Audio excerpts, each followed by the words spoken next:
and then focus. Yeah, go to your right. Thank you so So we much. can see, yeah. I'm Micah Pollock, the new director of the John Young Museum, and I wanted to introduce Gaye Chapman during the afternoon at the same time here at the museum discussing photography in Francis Haar, and also mention our other exhibitions. We have 2 shows happening right now in our in the art gallery and in the Commons Gallery. There's maps at the front desk. So if you can get over there while you're here visiting our campus, that would be great. One show, Coming Fong, There Goes the Neighborhood, is actually a painted history of Chinatown. And Coming has been working in painting Chinatown since the late 1970s, so it might be of related interest to the exhibition. And then we also have a great show of sculpture in our larger gallery. What else can I say? If you can't find a seat, there are a few seats in the center, so please do look for them. And without further ado, I'll welcome Gaye, who will welcome our panelists. Thanks for coming. There's been a lot of interest in the Francis Haar show, so I want to let all of you know that we have several web pages on the department's website, and it's fairly easy to remember. So it's hawaii.edu/art. If you go to our website, under the menu item, Exhibition, Events, and Museums, you will find this webpage on the show.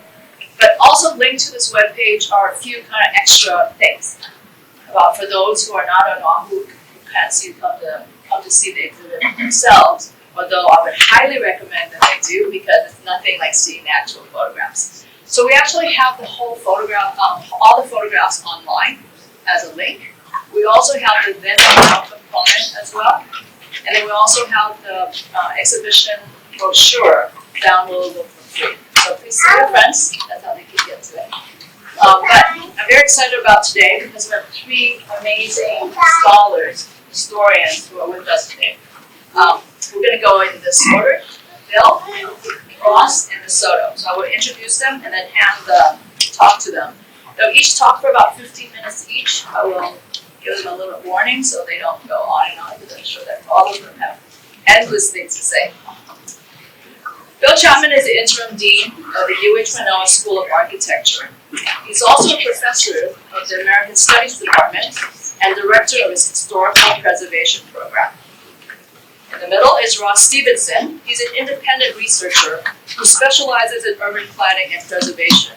From 2009 to 2013, he served as an historian at the State of Hawaii's Historical Preservation Division. And lastly, but not least, DeSoto Brown is the Bishop Museum historian and has worked with the various collection in the Archives Department for over 30 years. He is a leading expert on historical popular culture associated with Hawaii. So with that, I will hand the floor to Bill. You do the mechanics here. I'm really heartened to see such a nice big crowd here today. Can you hear me all right, everybody? Yeah. So, I remember when I was saying to DeSoto, when I started working in historic preservation almost 50 years ago, I thought it was sort of a wave of the future, and now I realize it's really a kind of niche interest to some degree. But it's nice to see that we have some sort of niche nerds out there in the audience. I worked on a book many years ago with Mike Okahiro, who also was working with the Japanese Cultural Center. It was really amusing to be doing this because almost everybody involved in the project was a descendant of a former owner in A'ala. And my talk's going to just be about A'ala, because that's what I thought originally it would be about, so I didn't really expand it to include Chinatown. And I was given the task of writing up something about the architecture of A'ala, and they didn't really allow me any pictures. So this, I think I had 2, and one was a Francis Haar picture, which ends up the slideshow, in fact. So I am delighted to finally be able to put pictures to the talk, so to speak, and you can still buy that book down at the Japanese Cultural Center if any of you are interested. So let's see if this is going on. So anyway, A'ala, as many people, I mean, we still have parts of a Chinatown, but we really have nothing left to speak of the old A'ala neighborhood.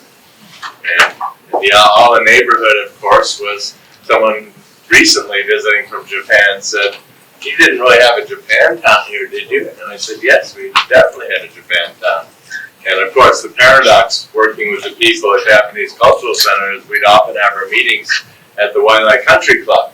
So things had changed. So anyway, here's an early map of Honolulu, and you can see up there to your left is that place where Ala would take shape. And of course, they couldn't build on it until they dredged a certain amount of land and put it up on the surface to make it dry land. And of course, Ala grew up around the railway tracks, which you can see coming in as well.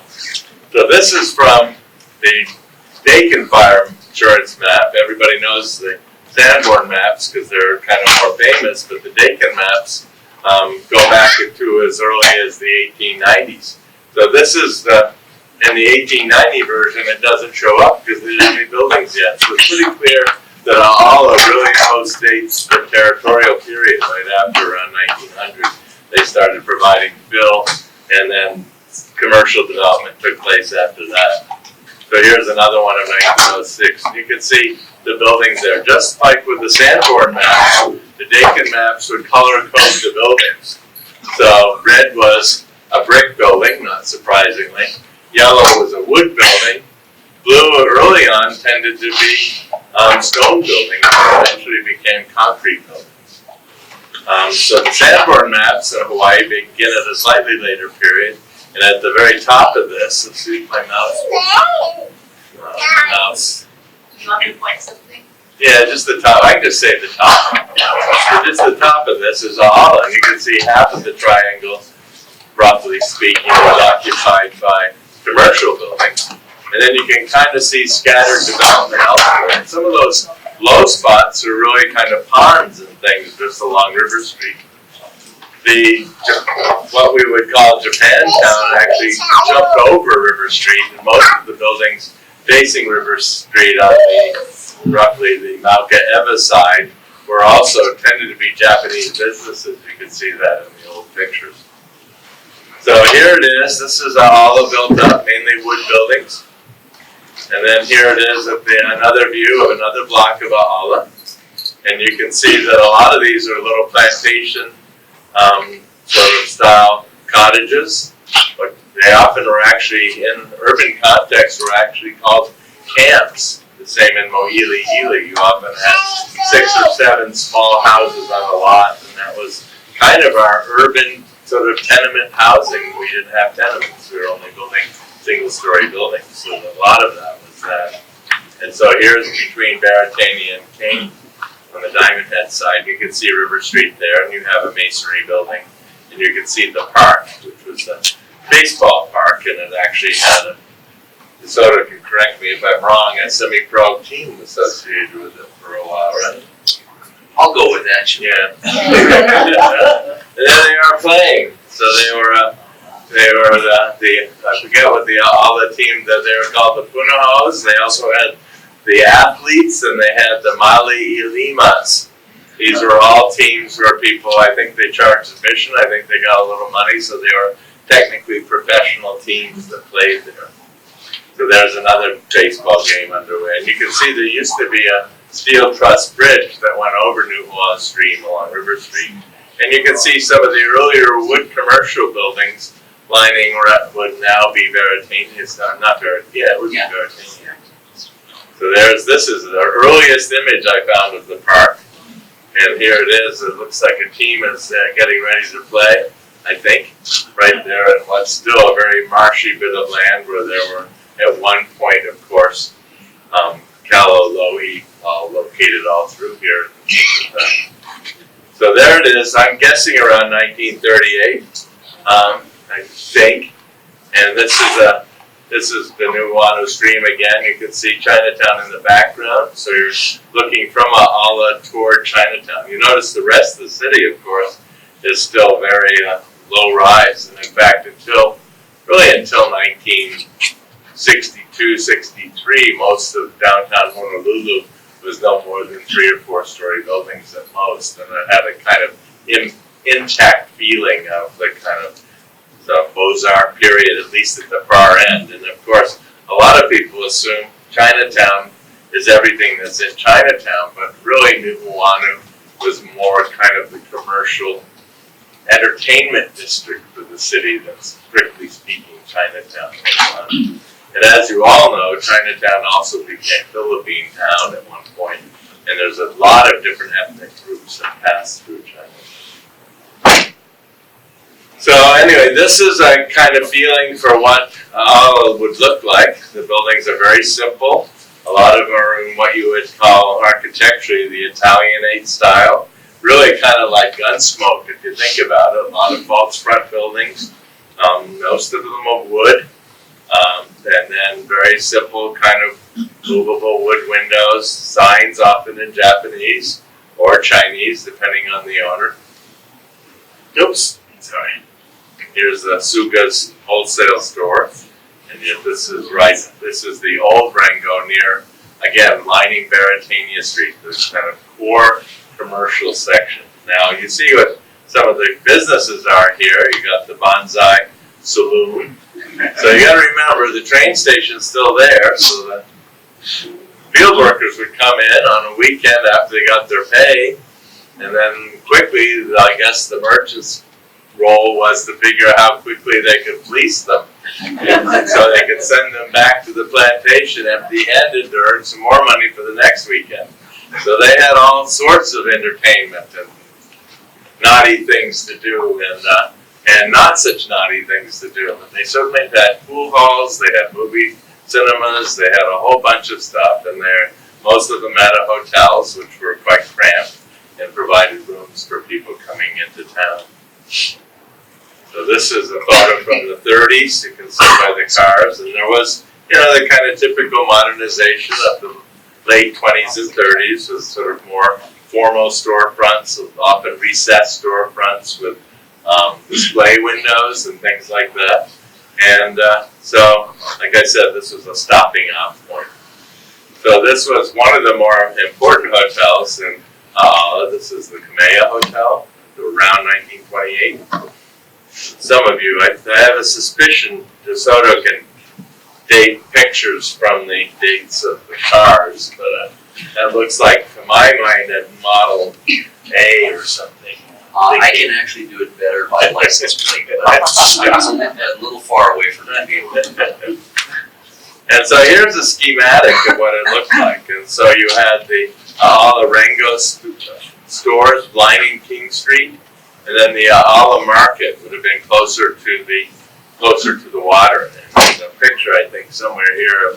So this is the improved Ala Rango and Ala Market, and you can see it's just over the bridge, and the market's there to the far left. So it's very much like a big open market shed, and they sold mainly fish, but they had other things there as well. And there's a view again of the Ala Market.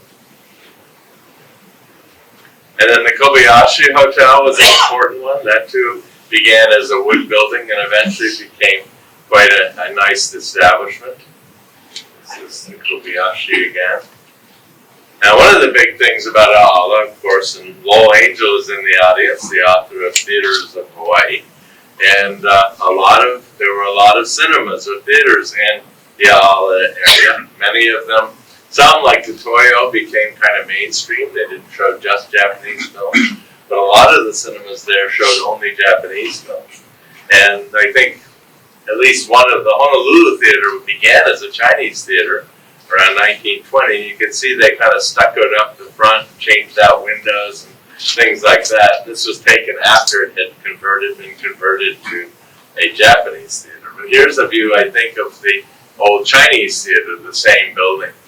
Is this the one you were trying to find me? Because I kind of came across this one. Yeah.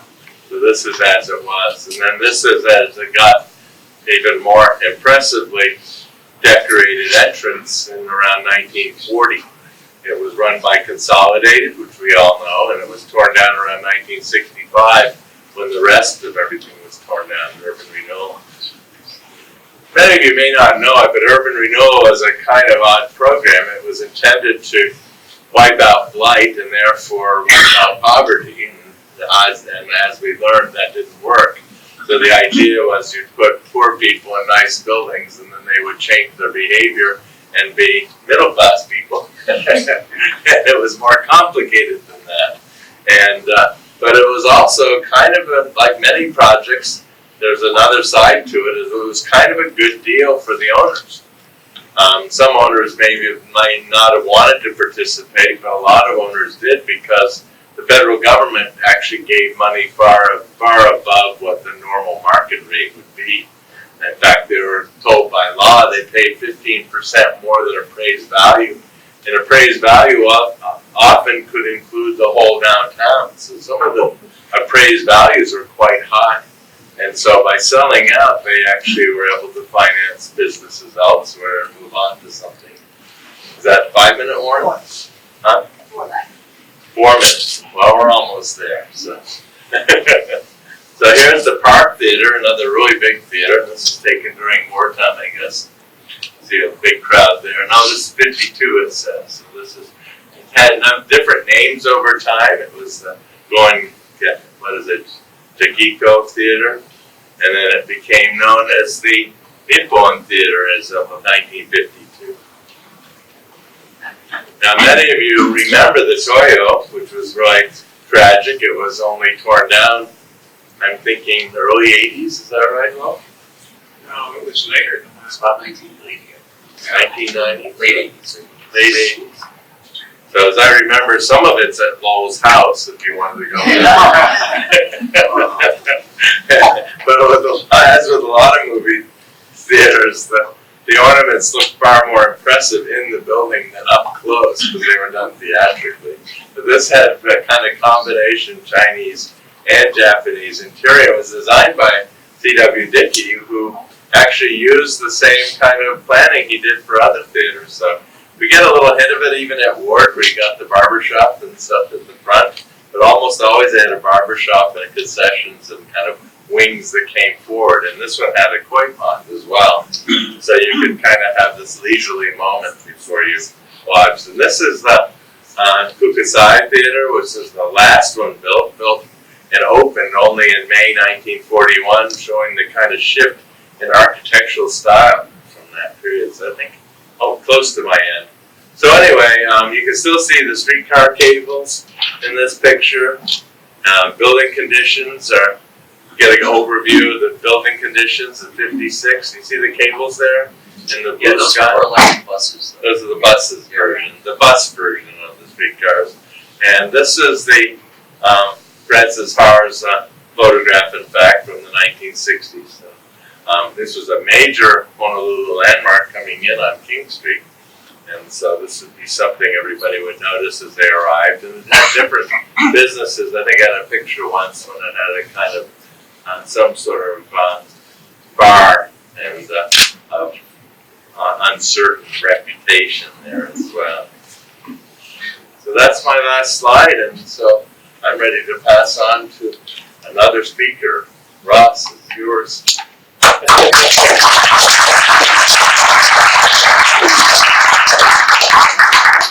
Chairs here. I just want to look over your shoulders.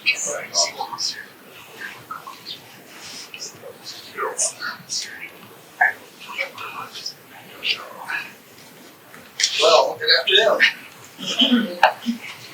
I was asked to talk about urban renewal, and actually there are two kinds of urban renewal. I should bring this up at the beginning. First thing is any type of change generally kind of planned is kind of urban renewal. So that could be something besides what's in the 1950s. 1950s, though, everybody went gangbusters because there was suddenly all this federal money, and it really got to be something else all over. This, for example, is, I want to start on what the way things were. This is New Water Stream looking Malka, and over on the left would become St. Louis High School. And you can just see how low-lying this area is. One of the justifications for changing the landscape across Honolulu by the government and by private owners is the fact that having all this low-lying, non-moving water was a health risk. So you probably have heard many times about Waikiki and the Dillingham. talk about urban renewal. This is 1838. Kuhina Nui Kinau.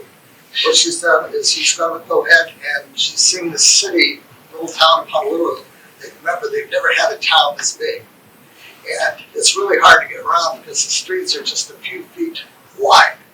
So what she ends up doing is sending out the Wakainana who have required to do a certain amount of work for the government every year and every month. And she goes out and she just pulls people's fences down and all this other stuff because she wants to straighten out the streets. She wants to widen. So this is a kind of urban renewal, and it's only 1838. And government gets involved with a lot of different things, changing our environment. I don't know if you're familiar with Emma Akuina.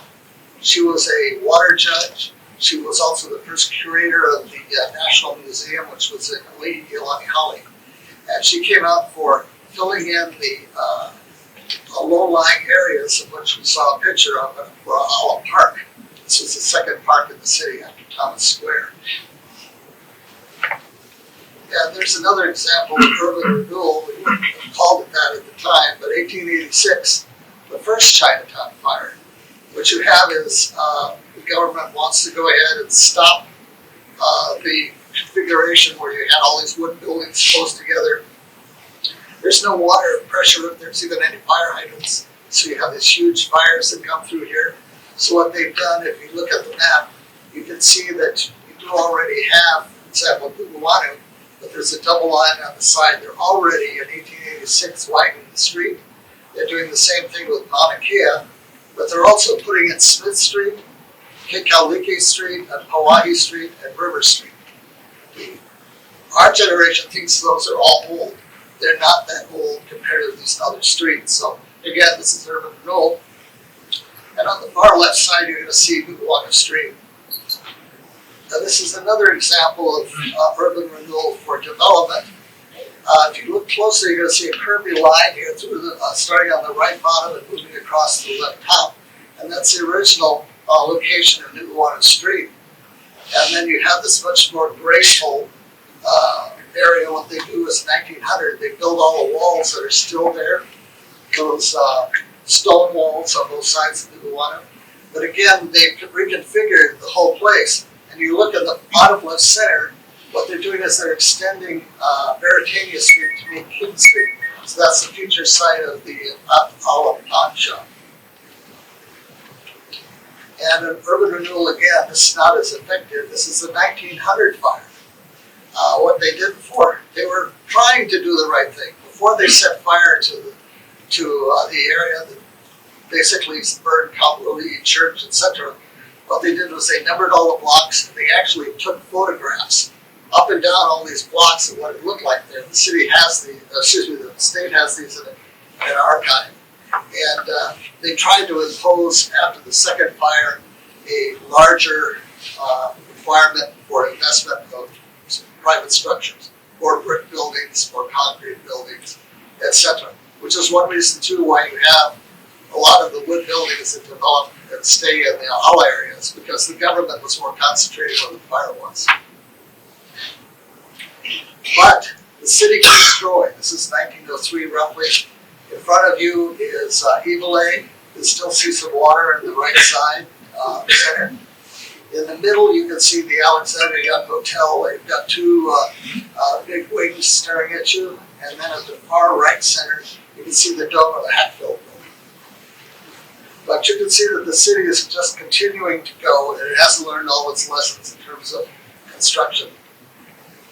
And what happens is you have different demands made by the public on government. On the one hand, you want to have, you don't want to have rat-infested tenements. You want to go ahead and have certain things for the health code, so you won't have typhoid fever and all these other types of things. So you go ahead and say, well, let's tear down the tenements. But the other thing is that a lot of people, that's all they can afford. So you're just swapping problems when you're tearing down tenements. And you can see a small underline there that says, where are we going to house these people? This is in 1912. The same thing comes again in 1962. And the same thing is coming again today. And you can see that the area here on this Sanborn map has been considerably built up. On the center left is the train station. On the lower left is the Alarengo. With the 148, 1107 is the part that they built out of dredging. As you can see the straightened road. And you've got St. Louis College on the right, which will leave for Kankakee by 1927. So again, you have to remember that the city constantly is renewing itself. Maybe it's based upon a lot of people's decisions, and nobody has the crystal ball to see where it's going to go. This is a photograph of the 1940s from the city records. This is King Street, and it's also the intersection of the Loop on the left and Dillingham on the right. But you look at all these buildings here, nothing really exists anymore. I mean, cultural institutions, for example, the Philippine Independence Club is there, and there's a gas station farther down in the center, but again, the whole area has changed. And this isn't always necessarily due to urban renewal per se. Now, what it amounts to is when you have planning, you've got to do certain things, because if you don't make decisions and give the proper context for your decisions at the beginning, it's going to lead you down a different path. It's called the law of cumulative decisions. Like if you keep walking through miles in one direction and then you decide to walk somewhere else, well, everything has changed. So one of the problems with the 1950s projects were their idea of participation and also maintaining a sense of community. And this is how we have changed. For example, I'll show you in some upcoming slides. They were trying to go ahead and find new housing for the people who are there, but as individuals or as individual families, not as a community. You have later developments like Ota Camp and Waipahu and all like that, where the community gets together and wants to maintain its identity. So this is unfortunately a decision they made from the get-go. I don't think they really thought about it in the 50s, but they basically decimated their community by having everyone move all over the place. It also, of course, has to be affordable and accessible. This photograph is of the mayor going in a political rally in 1939. This is the second Ala bandstand. This one was a WPA project. It looks a lot like Ala Moana Park does today. But in the 1960s, they tore it all out. And another thing that DeSoto has mentioned to me on one occasion, and I'm absolutely in agreement with him, is one of the major things that changed the landscape were the freeways. Now, can you imagine living in a city our size today without the freeway? I don't think it would be terrible. When I was a kid, there was no such thing as a freeway except for about 3/4 of a mile in Honolulu. This huge swathe of land has been all the housing, everybody has been removed. So the transportation system alone, and we're going to see this eventually with Haar, sure, is another thing that will change the landscape. So in the 50s, the federal government starts pouring money into what had already been begun before the Second World War, which is forms of urban renewal. They actually built Kamehameha homes in Kaliki before the war, and they cleared much of what became mayor right housing right before the war. But they're trying to organize themselves, do something a little better than had been done before. And what they did was they inventoried the city.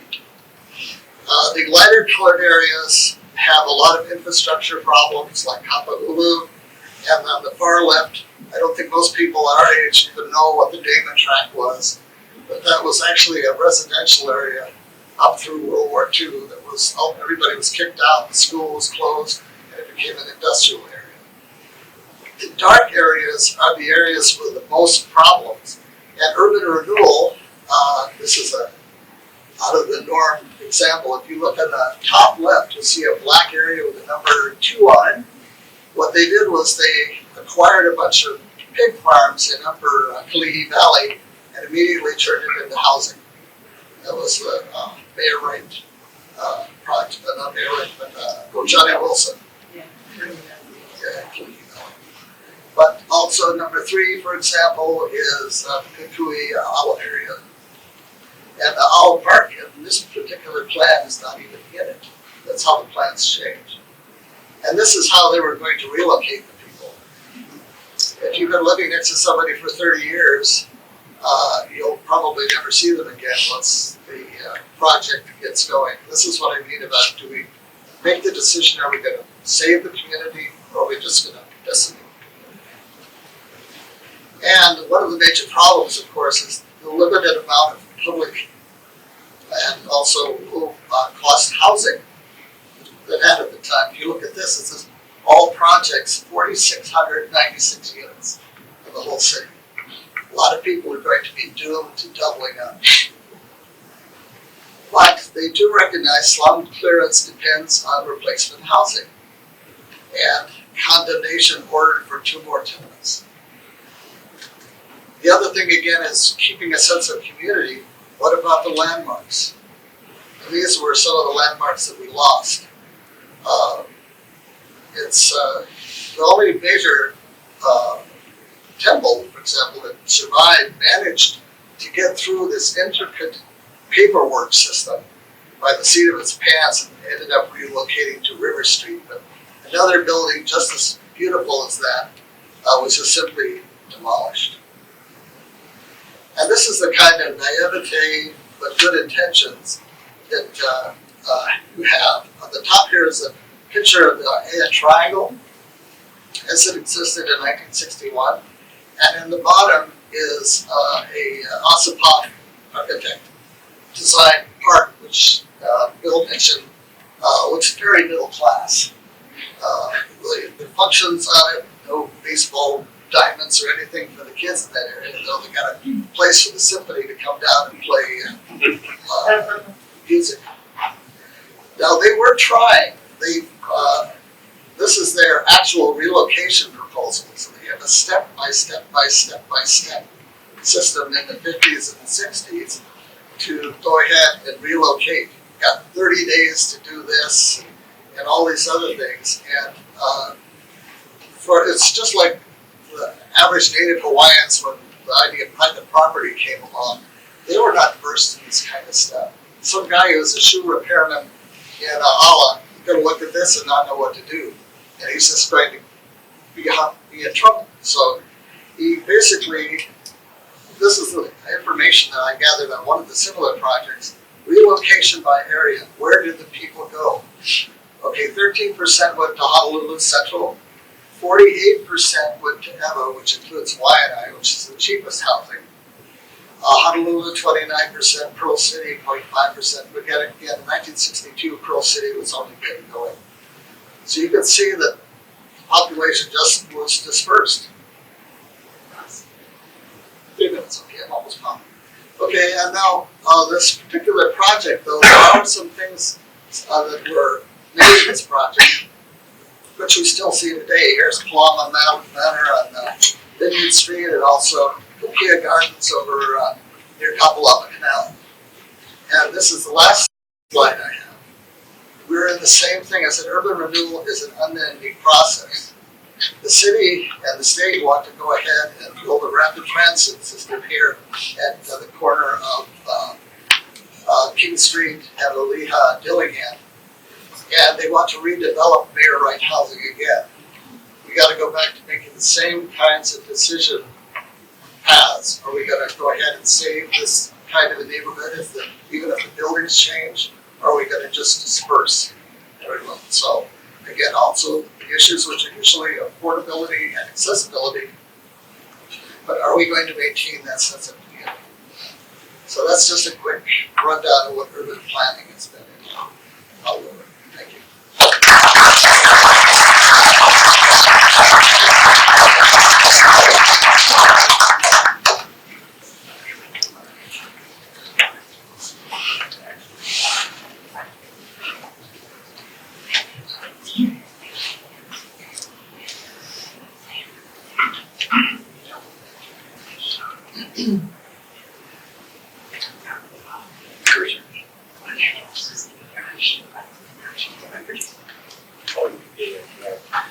Well, my presentation is going to be considerably more colorful many ways than what you just saw, but I think they're all going to complement each other very nicely. As you have heard, we're talking about it. I'm going to be talking about a lot larger area than just strictly A'ala. And as we've already been discussing, this has been the enclave of a number of different Asian groups. So to start with, we have pictures of different Chinese businesses in downtown. And also, as we've heard, there was a Japantown, particularly on either side of Nu'uanu Street. And you can see in these photographs, again, Japanese businesses, which were located there. But one of those Japanese businesses, which has been mentioned both times, was what was called the A'ala Ringo, or the A'ala Merchants Association. And it was this building which was facing onto King Street, across the street from A'ala Park. And that is a poster for the big 10-in-1 Christmas sale of that A'ala Merchants Association from 1930. And it's 10-in-1 because there are 10 individual businesses, but they're one group. And that building was there for a long time. And as we've been just saying, it was a very strong sense of community. But here's an anecdote relating to this that I bet most of you have never heard before. One of those businesses in that building was called the Hawaii Importing Company. And on the left, you see an ad that they published in both the Star Bulletin and Advertiser in the week before December 7th, 1941. It's a real ad. There's nothing weird about it. Right after the Pearl Harbor attack, a rumor got started that it was actually a warning to local Japanese in code that this attack was going to happen. And that inspired the writing of a book, a novel, called Murder by the Yard. And you can see that in the picture on the right, that's the dust jacket of the book, and there's the ad right in the center with a skull next to it. Fashions by the Yard, Murder by the Yard. But one important point is, remember that Chinatowns, Japantowns, some of those places, those neighborhoods in popular culture, seen by outsiders, are areas of intrigue, crime, and so forth. So on one hand, they're colorful, but on the other hand, they exist in some cases because of discrimination too. Now, this is a map, a cartoon map from the early 1930s that was reproduced as a photograph, and it was sold for many years to military men as a souvenir. And it is some of the features of downtown Honolulu. I realize you can't see all the details, so I'm going to be selecting certain ones to point out what those are. This map is particularly important historically because it shows a lot of things which you never find out about in most of the normal histories. And in fact, that's what I'm going to be focusing on. So to begin with, two of the little cartoon things there are Roseland and Danceland. Those are dance halls. That's where you went and bought a ticket, gave the ticket to the young woman you danced with, and that was the source of the song, which some of you may know, called 10 Cents a Dance, which is sort of the lament of the woman who was working that way. In the background, a 50s photograph of Sweet's dance. So this was not necessarily a sleazy situation. It did allow single men to interact with women, and as far as they were able to, they could at least hold them in their arms and dance with them. This is the Club Avalon on Nu'uanu Avenue in 1937, and it looks pretty nice to me, but it wasn't always like that, folks. Also downtown, particularly Mauna Kea Street, was where leis were made and sold. So there were lei sellers. That was a colorful part of downtown. But in the cartoon, you see at the bottom, there's a lei lady saying, "You buy lei?" And what's the sailor saying? "That's where I'm going, sister." Does everybody get it? That's a play on the phrase, "I'm going to get laid." Where is he going? There were an astonishing number of houses of prostitution functioning openly in downtown Honolulu up until 1944. This detail of the map, look at them all. They're called rooms, they're called hotels, they're called apartments. They are all whorehouses, and they're right in downtown. And look at them all. And here, this is proof. These are giveaway matchbooks. Houses of prostitution could not advertise in normal ways. What did they do? They gave away matches because lots of people smoked then. All of these, if you didn't know better, you would think, oh, they're legitimate businesses. When you look at the addresses, you will see that, no, there weren't any hotels like that down there. These are all houses of prostitution. In the upper right corner, you see the Service Hotel. Well, here's a photograph of a Hawaiian family on the street downtown. What's in the background on the left? The entrance of the Service Hotel. That means that everybody downtown is living, working, shopping in the midst of all this going on. They are not ignorant of it. They know about it. It is technically illegal, but it is supported by the local government and the police department, and during World War II, the military government as well. Now, most of these places functioned upstairs. So as Bill was saying, you've got a downstairs that's retail, and upstairs is apartments or where people live. Or you got a whorehouse upstairs. They don't say anything nasty on the street. The picture on the left you see, there's just a small sign that says, The Ritz. That means go upstairs to the Ritz House of Prostitution. The women who worked in these places also gave out business cards. These are 2 business cards for people who worked at the Ritz rooms. The top one is signed by Jerry. The bottom one is signed by Jean. And this, as you see, also Jean aims to please. This one is good for $2. So that means she is going to give herself to you for free, except not on pay week or Saturday because she's busy. All right. They also gave out photos of themselves sometimes. And by the way, this stuff is super rare. It's really hard to find. And the good thing is that as the men from World War II are dying off, these things are showing up for sale because the families don't know what they are. On the left is a picture of Marlene, who worked in the Senator Hotel. On the right is a picture of Patsy, who worked at the Service Hotel. And if you went to the Modern Hotel, you might have gotten a card from Louise to remind you that when you came back, ask for Louise next time you got a paycheck. Well, I mentioned the Senator Hotel. That was an actual house of prostitution. In the cartoon picture, you see there's one of the ladies saying, "And don't come back." And you also see a matchbook from there. Well, when James Jones, who was in the Army at the time before, during, and after World War II, wrote his famous novel From Here to Eternity about his time before, during, and after World War II, he reused this name, but he changed it to the Congress Hotel from the Senator Hotel.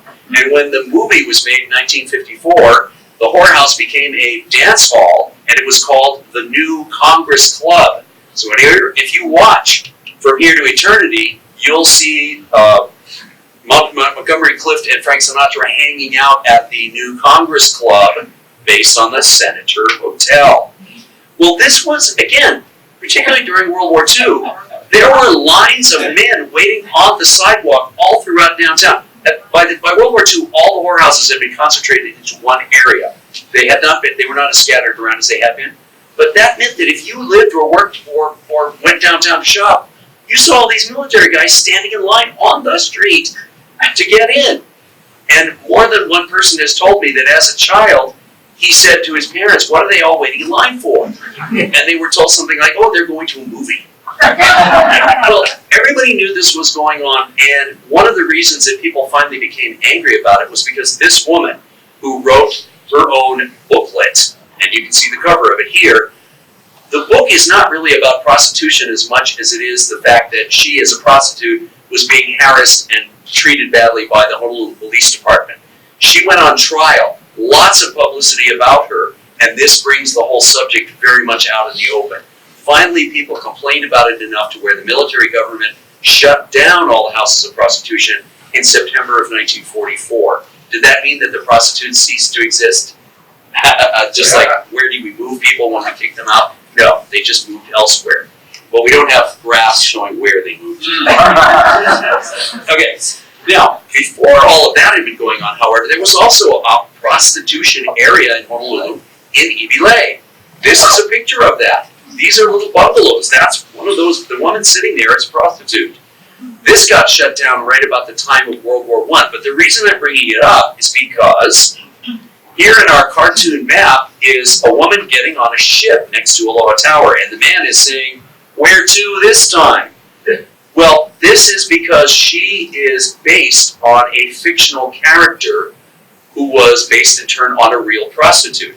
On the right, you see an ad for a movie called The Revolt of Mamie Stover, which was set here in Honolulu, made in the 1950s, but it was based on the story that inspired all of this, which was called Rain. It was written by a man named Somerset Maugham, and in the teens, he had left Honolulu on a ship to go to Samoa with a woman who had been a prostitute in Iwilei who was kicked out and went to Samoa. He wrote a fictional story about a prostitute doing that. This got turned into a story that was popular, a Broadway play that was popular, and then in turn, 3 movies. The first one starring Gloria Swanson from the 20s, the second one starring Joan Crawford from the 30s, and the third one starring Rita Hayworth from the 50s. Those are 3 major stars, and they were all based on the idea of the prostitute leaving Iwilei to go to Samoa, and I won't get into any more of the details, but we don't have time. Now, speaking of movies, I bet many of you did not know that there is a movie about the sleazy part of downtown Honolulu from 1954. If you look at the picture in the upper left, it's hard to see, but that part of the cartoon map is labeled Hell's Half Acre. That is, in fact, a real name of a real area which is wiped out by urban renewal. Well, this little film noir crime story made in Hollywood, or actually filmed all here in Honolulu, was filmed in downtown Honolulu, and they called it Hell's Half Acre. And if you look at the bottom right corner, you see it says, actually filmed in Honolulu, which it was. So there is movie film of some of these vanished areas, and it's not just by Francis Haar. Well, all of this sexual activity led to what? Sexually transmitted diseases.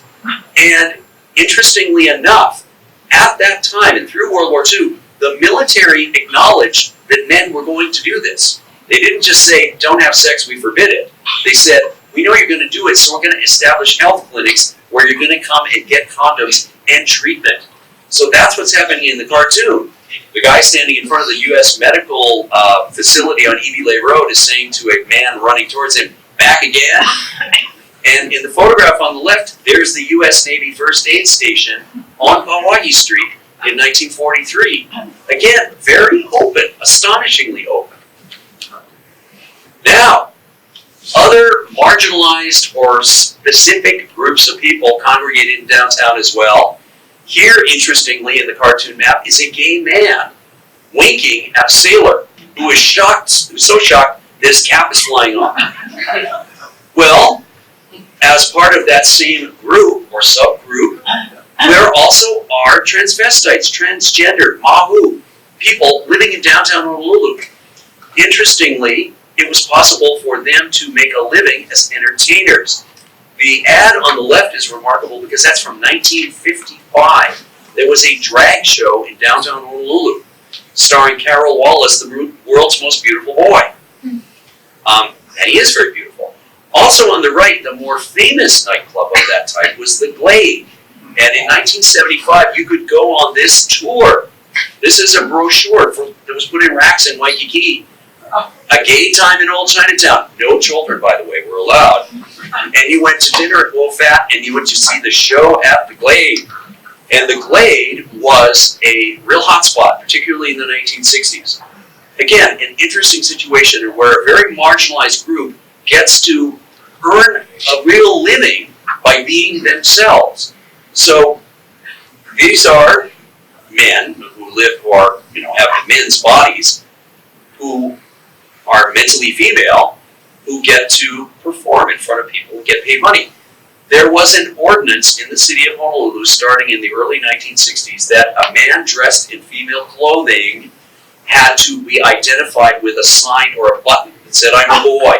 The Glade gave out these buttons as a amenity for people to remember their trip there. And I'm also going to point out that on the right is the famous Prince Hanalei, the only male exotic dancer in the world. I will not describe his act to you, but those who saw it speak of it in hushed tones of astonishment. And I believe you saw it. Did you not? I did not. but I heard all about it. Well, also in downtown Honolulu, a lot more open situations like bars, lots of bars. A lot of bars, but remember during Prohibition, it's all forbidden. So during Prohibition from 1920 to 1933, all the liquor is underground. So you hang around and buy liquor like you buy drugs today, clandestinely. After that, the bars are openly functioning again.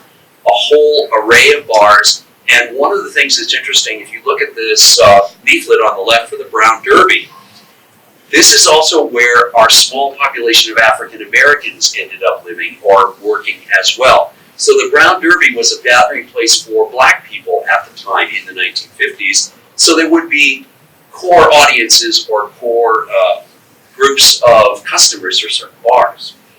Famous bars and show places that we will remember or know of, the Swing Club and the Club Hubba Hubba, and the Club Hubba Hubba had a strip show, and there she is shaking it on the stage in the Club Hubba Hubba in 1958, and it's still within the bounds of what was acceptable at the time, so she's not completely nude. And one of the things that you'll see in the Francis Haar material is the Baratania Follies, which was a show place as well downtown. Something else to end up here is tattooing. Tattooing today is very widespread. It no longer has the same sleazy attributes that it used to have. But because in the 50s and earlier it was sleazy, this is where people got tattooed. And here are pictures, and of course the fact that there are neon signs, which also were considered sleazy, of tattoo parlors, you know you're in the bad part of town. This picture shows a woman with a tattoo in the 1950s. That was incredibly uncommon.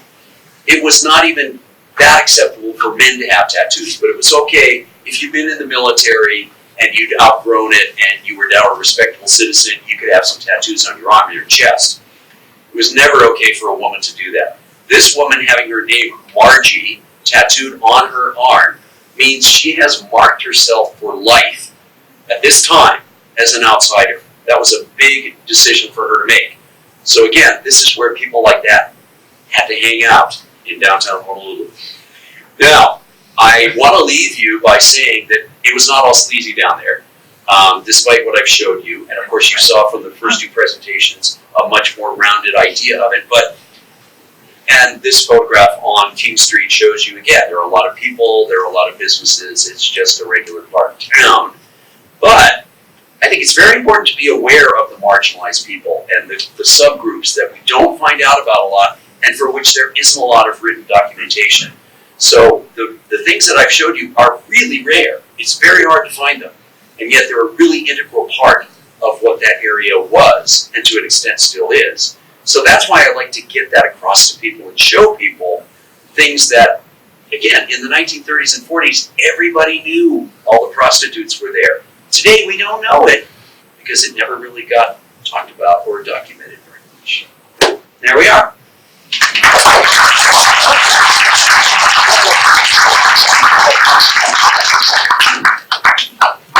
We're at 3, yes.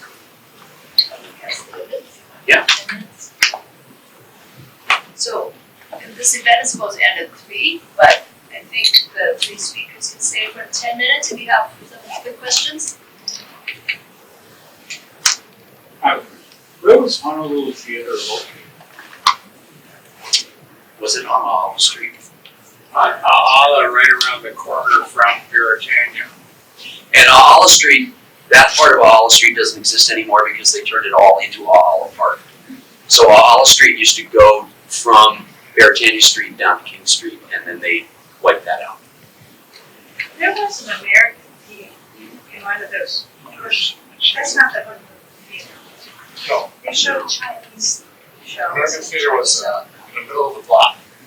Middle of the block of Baratania. It was on Hotel, just off Hotel Street. It's right about where Kekaliki comes up. Yeah. It's a little bit back in the middle. And it was kind of at an angle. It was in a lane. Yes. It was in a lane. Like a driveway. Yeah, like a driveway. Yeah, it was behind the Texas station. Like the Baratania Follies was in a lane.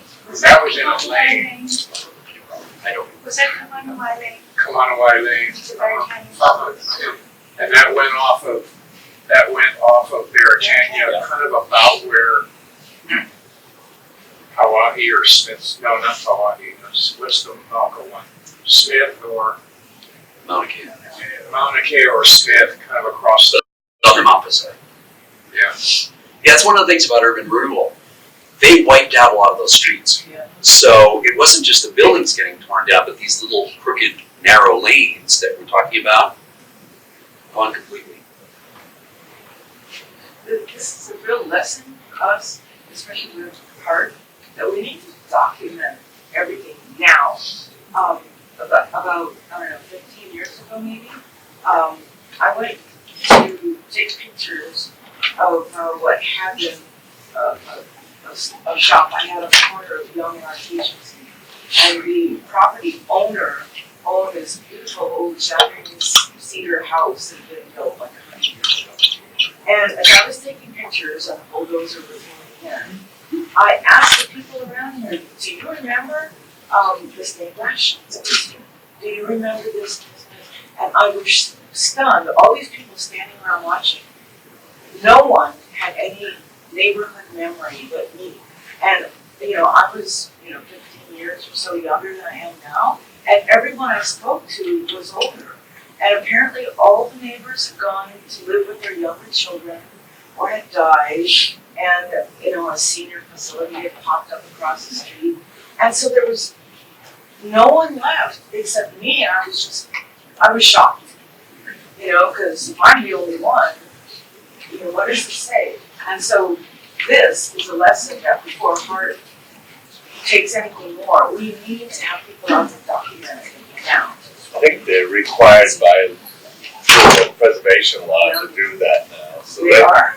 in fact, everything in the direction of Haar or in the corridor of Haar has been documented. Are they doing it with photography and oral history or just photography? I believe both, right? Oh, okay. What it is within 1/2 mile of the line, they have to, as part of the federal grant money, go ahead and basically dig up neighborhood histories. Most histories are political or are large scale.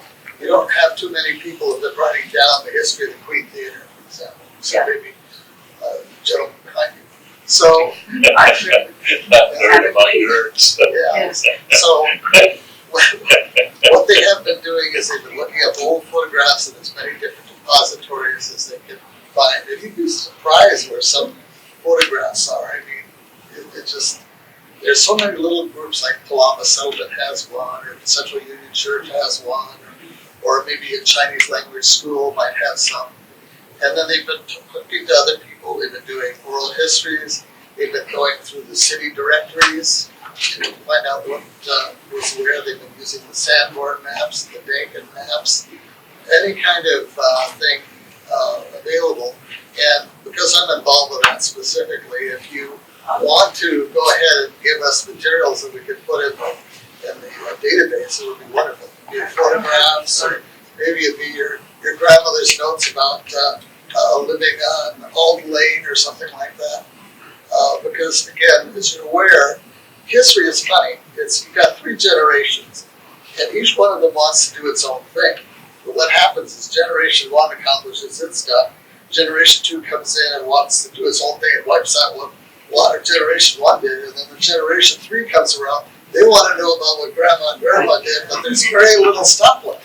Right. So if you have, again, pictures or for example, one of the wonderful things that the University of Hawaii did in the 1930s is they had a semester project for the sociology students to describe their neighborhood with photographs, who lives there, what they do, and all that other stuff. And all of a sudden you've got this wonderful snapshot of Kama Lane or something like that in Kapalama.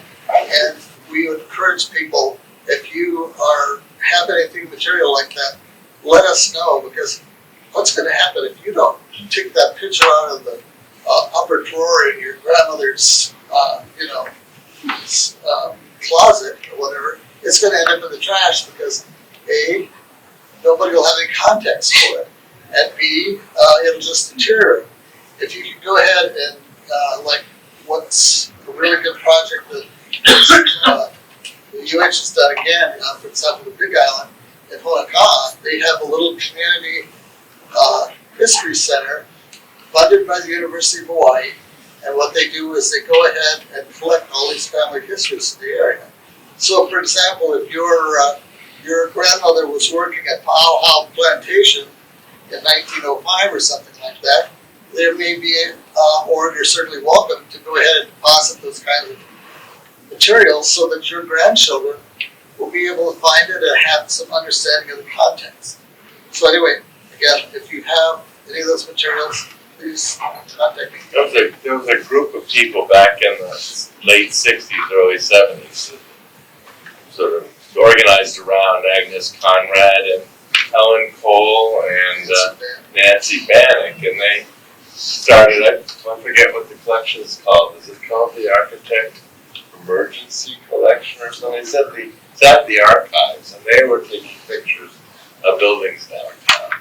And so you can see Hackbell and all those buildings in quite good detail. So they were kind of identifying the places that might be threatened. For many years, our preservation program, we run some of those field schools. Well, we did field schools, we didn't do as much oral history, but we took pictures of everything. So we've done Honolulu, I guess we did it about 4 times. So Hamilton has that stuff. I gave it to Hamilton, which is a collection. The State Historic Preservation Office also has an ongoing survey program, so they have a database too. So there are databases, and there's a lot of material out there. Yeah, but let me just also add that a lot of the stuff that we're talking about here, very few people take pictures of. You put a camera in our hand, we take pictures of ourselves, our family, our pets, and pretty things like the sunset and flowers. We don't take pictures of gas stations. We don't take pictures of fast food restaurants. That's what we should be taking pictures of, because they go away and they change. And if you take a preservation class, but if you're a regular person, like, am I going to take a picture of Burger King? Well, I will, but every person is not going to, and that is something we will be sorry about. One of the things about the Francis Hart pictures that's so wonderful is that there's so much going on, particularly because these wooden buildings had so many signs on them. Because a lot of markets and small businesses were in wooden buildings all over the USA, national companies pumped out metal signs. So you look at these buildings and they're covered with ads for soft drinks and cigarettes. And all of those things rusted away and are gone. But at one point, again, when you're looking at those pictures, there are tons of them. And that's part of the ambience of that time period. So if you have, but intercheck again, if you have a picture of Grandma's Holly family store, Oh yeah. Go ahead and get in touch with us, because those businesses didn't have the money to advertise. So other than the city directory, that's about the only information we're going to have. And it really would be interesting to see what kind of different things your family sold. I mean, I've got one guy in Honolulu who's selling coffins as well as spam musubi. Well, general stores, you got to sell everything. And again, if you're in the store 99% of the time, I don't take a picture of where I work. I wish you did. Yeah, can you speak a little bit about the development of the Chinese Cultural Center? I mean, how did that come about? Why? Chinese. Cultural Plaza. Sorry. The plaza? What it was is that when the urban renewal came through, there was a lot of pushback from the community, from language schools and other organizations like that who'd been there for years and years and years. Then the city basically started thinking that they had to go ahead and have it not be just total vanilla. And what they did originally, it was going to be a multicultural center. It wasn't just going to be Chinese. It would have Japanese and Filipinos and all like that. And it kind of ended up with a life of its own. If you go to the cultural center today, you're going to realize that the architecture is kind of cobbled together, the ramping and all that other stuff. Because basically what they did was these groups were offered, like the schools on the Maka side were offered certain chunks of land, and to try and make it a magnet at the last stage of the development, they focused on the Chinese, and they also kind of put these things together. So it was better than nothing, but it could have been a lot more. And you go to JCCH, for example, the Japanese Cultural Center, and they learned from those mistakes. Can I just point out about where the Culture Plaza is now is right in the middle with a big Victorian home, very unique architecturally, and there's a photograph in the. The Chinese Association. Association Yeah, it's building, called yeah. the Chinese Benevolent Society, I think, Right. and about Oh, the 9 Hans, to 12 yeah. families lived in there at the time, it was very multi-ethnic. So, and I think that there's quite a number of photographs in the show were made right where the plaza is now. I think that street also was what we called our local Tin Pan Alley, where a lot of music publishing took place right along Smith Street there. So that was, I think there was some Taiwan money that was infused to build the Chinese Cultural Center, and the in other, addition to the Chinese school. that makes sense. Well, as you know, the Chinese, these benevolent societies or these Hongs helped finance the revolution in China as well. So they were major contributors to the Chinese What I Republic. wanted to say was, I'm so old that all these urban renewal programs have impacted my life so many times. My first house was where the Waterworks of Lions. My second house was on Clark Street, which now the YMCA stands for. My third house, my father's restaurant, is on Smith Street off Arizona, which the Monacan Tower sees it. So we've been just pushed around so many times by urban renewal. One thing we might say about urban renewal is that because land in Hawaii is so expensive and it is so limited in amount, it's not like Texas where if we can't get what we want built here, we're gonna go over 2 blocks or 2 miles. There's a lot of pressure, there always will be a lot of pressure to redevelop here just because it's such a limited amount. I know that Bill has to leave soon, so we'll take one more question. I just want to add a few things to that. I'm pretty much raised down all the Chinese cultures plaza, but at the very beginning they did use the word Chinese plaza, but they decided to change it to the location so that they could attract more tenants that were of different ethnicity. So, but from the beginning, we were still a whole shopping center. It was originally designed like a shopping center, but they designed it as if it was a Chinese home with walls all around, and the center was where all the activities.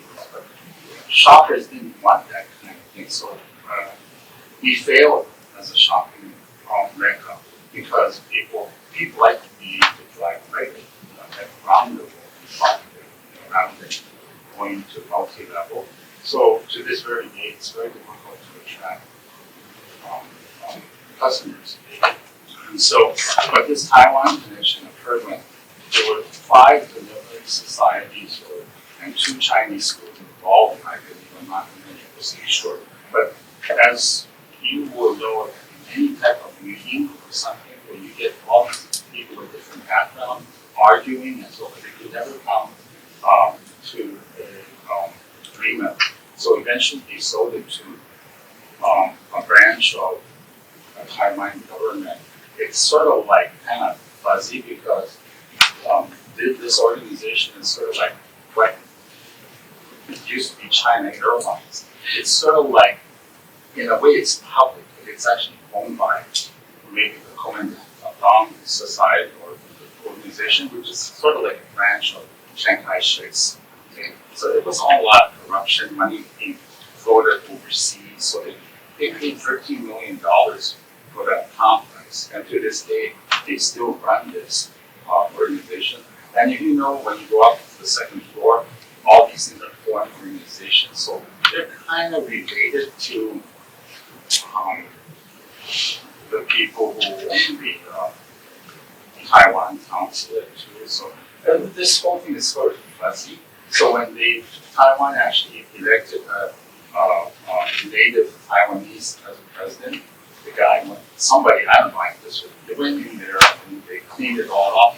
They liquidated a lot of things and they kept the money. There was a lot of corruption going on. I don't really know, but anyway, but there was a lot of dispute because two Chinese schools, like one of the school, thought that they smell a rat. So they decided they don't want to be part of this block. So that's why they carved themselves that corner there. Whereas the Jungsan school was part of this group that owned the whole thing that eventually sold for $13 million. Thank you. So I know that there's just tremendous knowledge in this room, and thank you all of you for choosing this over the LA Clippers. We're so nerdy that I don't even know what that is. This is way more important. So I want to thank our three speakers.